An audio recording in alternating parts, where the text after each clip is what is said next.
Praise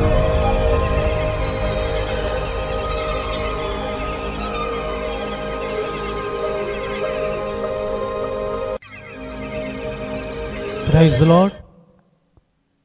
దేవునికి మహిమ కలుగును గాక.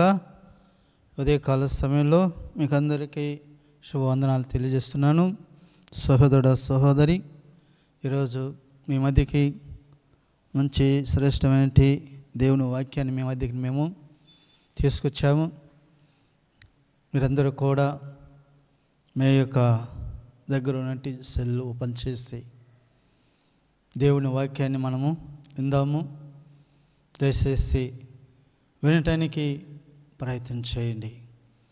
వాక్యాన్ని చదువుకుందాం. కీర్తన 20వ అధ్యాయం 4వ వచనం చదువుకుందాం. నీ కోరికను సిద్ధింపచేసి నీ ఆలోచన యావత్తు సఫలపరచునుగాక. ప్రేమంటి వాళ్ళారా, ఇక్కడ మరి వాక్య భాగాన్ని మనం చూసినట్లయితే నీ కోరికను సిద్ధింపచేసి నీ ఆలోచన యావత్తు సఫలపరచునుగాక అని మనం చూస్తున్నాం. నీ కోరికను సిద్ధింపచేసి అంటున్నాడు దేవుడు. అంటున్నాడు నీ కోరికను సిద్ధింపచేసి. ఈరోజు మనం ఆలోచించినట్లయితే ఉదయకాలం నుండి మనము మరి ఎన్నో కోరికలు అనేది ఉంటాయి మనిషి జీవితంలో. కోరికలు మనము కోరుకున్నది, మనం అనుకున్నది జరగాల, నెరవేరాల అనేది ఒక కోరిక మనలో ఉంటుంది ప్రతి ఒక్కరిలో కూడా. మరి ఇంకా చెప్పాలంటే యవనస్తురాళ్ళలో మంచి మంచి కోరికలు ఉంటాయి. బాగా చదువుకోవాలని కోరికలు ఉంటాయి. మంచి జాబ్ చేయాలని కోరిక ఉంటుంది. మంచి మంచి పనులు చేయాలని కోరికలు ఉంటాయి. మంచి భర్త రావాలని కోరిక ఉంటుంది.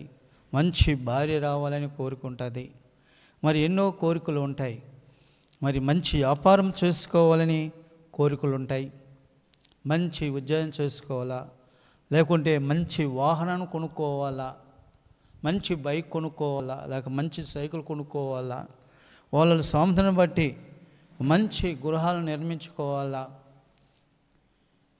ఎన్ని కూడా మంచి మంచి కోరికలు. అంతేకాకుండా మన దేశంలోనే కాకుండా బయట దేశాలను కూడా వెళ్ళి మరి ఇంకా పనులు చేసి బాగా సంపాదించుకోవాలని కోరికలు కూడా అనేక మందికి అనేకమంది కోరికలు మరి ఈ రోజుల్లో ఉంటూ ఉన్నాయి. ఎన్నో కోరికలు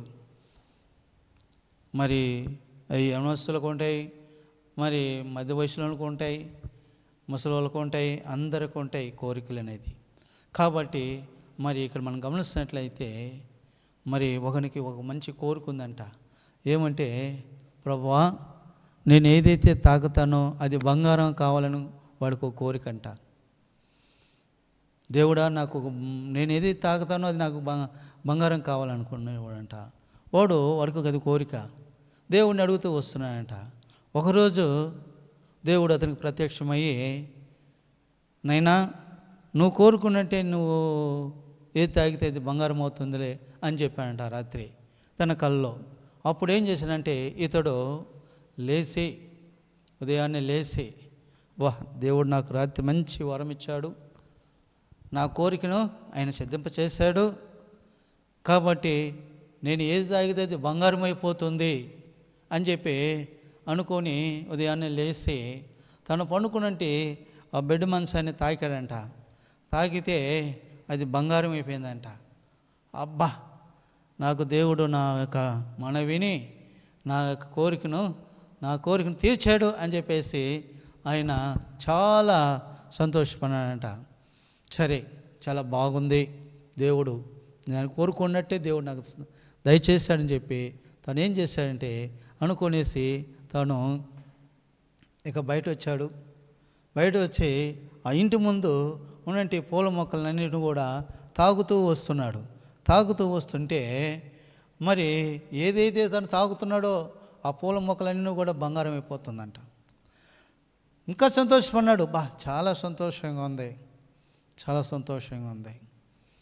సరే, తను ఏదైతే ఇంట్లో తాగుతుండో వస్తువు అన్నీ కూడా బంగారం అయిపోతుంది. చాలా సంతోషపడుతున్నాడు. దేవుడు నాకు చాలా మంచి కోరిక ఇచ్చాడు, నేను కోరుకున్నట్టుగా అవుతోందని చెప్పి అనుకున్నాడు. సరే, స్నానం చేసేసాడు. అక్కడ ఇన్ని కూడా తాగి నేను బంగారం అయినాయి. మరలా వచ్చాడు. సరే, ఇంకా మరి టిఫిన్ పెట్టడానికి వాళ్ళ భార్య రెడీ చేసి టిఫిన్ తీసుకొచ్చి పెట్టింది. ఆ టిఫిను ఇడ్లీ తీసుకోవటానికి చేపెట్టాడు. చేపెడితే ఏమైందంటే బంగారం అయిపోయింది. బంగారం అయిపోయింది. ఇప్పుడు తాగిందల్లా బంగారం అయిపోయింది. ఇడ్లీ కూడా బంగారం అయిపోయింది, సంతోషపడ్డాడు. సరే, ఇడ్లీ తినలా, ఇంకా బంగారం ఎక్కడ తింటాడు, తినలేదు. సరే పోనీళ్ళు అని చెప్పేసి మధ్యాహ్నం భోజనం చేస్తామని చెప్పి మళ్ళీ మధ్యాహ్నం భోజనం కూర్చుంటే భోజనం తాగితే కూడా భోజనం బంగారం అయిపోయింది. అయ్యో, మధ్యాహ్నం కూడా బంగారం అయిపోయింది. ఇంకా రాత్రి కూడా చూద్దాంలని చెప్పి రాత్రికి కూర్చున్నప్పుడు రాత్రి కూడా బంగారం అయిపోయింది భోజనం. ఇంకా బుద్ధి వచ్చేసింది. చంపలు వేసుకున్నాడు. దేవుడా, మరి నేను కోరిందల్లా బంగారం అయిపోతుంది, నేను తాగిందల్లా బంగారం అయిపోతుంది, కాబట్టి నన్ను క్షమించు అని చెప్పేసి చంపలు వేసుకున్నాడంట. ఏది తాగితే అది బంగారం కావాలన్నాడు కదా, బంగారం ఎట్లా తింటాడా, బంగారం తింటాడా? చెప్పండి, ఒకసారి ఆలోచించండి. మన కోరిక కూడా ఏదైనా సరే ఒక హద్దు ఉండాలా, ఆశ కూడా ఒక హద్దు ఉండాలంటారు కదా, అలాగనే దాన్ని కూడా ఒక హద్దు ఉండాలా. ఈరోజు ప్రేమికులారా, మరి నీ కోరికను మరి ఆయన ఇక్కడ నీ కోరికను సిద్ధింపచేసి అన్నాడు. కాబట్టి నీ కోరికను సిద్ధింపచేస్తే నీ ఆలోచన యావత్తు సఫలపరుస్తానన్నాడు. అయితే మన కోరికను ఎలా ఉండాలంటే, ఆ కోరిక లోకానుసారమైన కోరికలు ఉండకూడదు, ఆత్మానుసారమైన కోరికలు ఉండాలా, ఆధ్యాత్మిక కోరికలు ఉండాలా. మనం కోరుకునేది ఏంటంటే, ఈ లోకంలో మనం ఏం కోరుకున్నా, ఏది ఉంచుకున్నా, ఏది సంపాదించుకున్నా మనం అంతా కూడా రావు, తీసుకెళ్ళలేం. అయితే అతడు చెంపలు వేసుకుని, దేవుడా నన్ను క్షమించు, నేను కోరుకున్న చెడ్డది కాబట్టి అన్నప్పుడు దేవుడు మళ్ళీ కటాక్షించి మళ్ళీ ఏ తాగితే అది మామూలుగా అవుతా వచ్చిందంట. ప్రేమలో ఒకసారి మనం ఆలోచించినట్లయితే మన కోరిక ఏంటంటే అది ఆత్మానుసారమైన కోరిక. మన భవిష్యత్తులో మనకి ఏది కావాలనో అది దేవుడు అడిగితే దేవుడు ఇస్తాడు, దేవుడు సహాయము చేస్తాడు.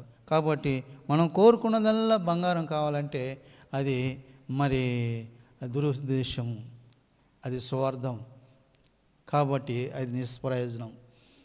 కాబట్టి ఈరోజు ఉదయకాల సమయంలో దేవుడు నీకు ఇచ్చేది నీకు ఇస్తాడు. దాన్ని బట్టి నువ్వేం చేయాలంటే తృప్తి చెందాలా, ఆనందపడాలా. చూడండి, ఆకాశ పక్షులు మనం చూస్తున్నావు. మత్తయి వార్తలు అంటాడు కదా, ఏమంటాడు? ఆకాశ పక్షులు చూడండి, అవి ఎత్తవు, కొయ్యవు, కోట్లలో కూర్చుకునవు, అయినా వాటికి నేను ఆహారం ఇస్తున్నాను కదా, కాబట్టి మరి వాటికంటే మీరు శ్రేష్టమైన వాడు అన్నాడు దేవుడు. శ్రేష్టమైన జీవితం మానవుడికి ఈరోజు మనిషికి దేవుడు ఇచ్చాడు. కానీ దాన్ని మనము భద్రపరుచుకుంటూ దేవునిలో ఉంటూ దేవుని వైపు చూసినప్పుడు మన ఆధ్యాత్మిక కోరికల ప్రకారం జీవిస్తే దేవుడు పరలోకన ప్రతి ఆశీర్వాదము, భూసమైన ప్రతి ఆశీర్వాదము దేవుడు నీకు సిద్ధపరిచి ఉన్నాడు. దాన్ని మనం పొందుకోవడానికి మన కోరిక కలిగి ఉండాలని చెప్పి మనము జ్ఞాపకం చేసుకునాల్సినట్టు. కాబట్టి నువ్వు జీవించే జీవితం శాస్త్రమైనది కాదు, ఏది సమకూర్చుకొని నీతో కూడా రాదు. అది ఒక సత్యాన్ని గుర్తు చేసుకొని నీ కోరికను దేవుడు సిద్ధింపచేస్తే, నీ ఆలోచన యావత్తు ఆయన సఫలపడితే దేవుడు నీకు సహాయం చేస్తాడు. అదే కాలంలో తల్లవంచండి, దేవుడు వాక్యం దేవుడు దించినగాక ప్రార్థన చేసుకుందాం. ప్రేమ నమ్మకమైన తండ్రి, నీకు స్తోత్రం నైనా, చక్కటి నీ దివ్యమైన మాటలు మాతో మాట్లాడినందుకు వందనాలు, మనం బలపరిచినందుకు స్తోత్రములు.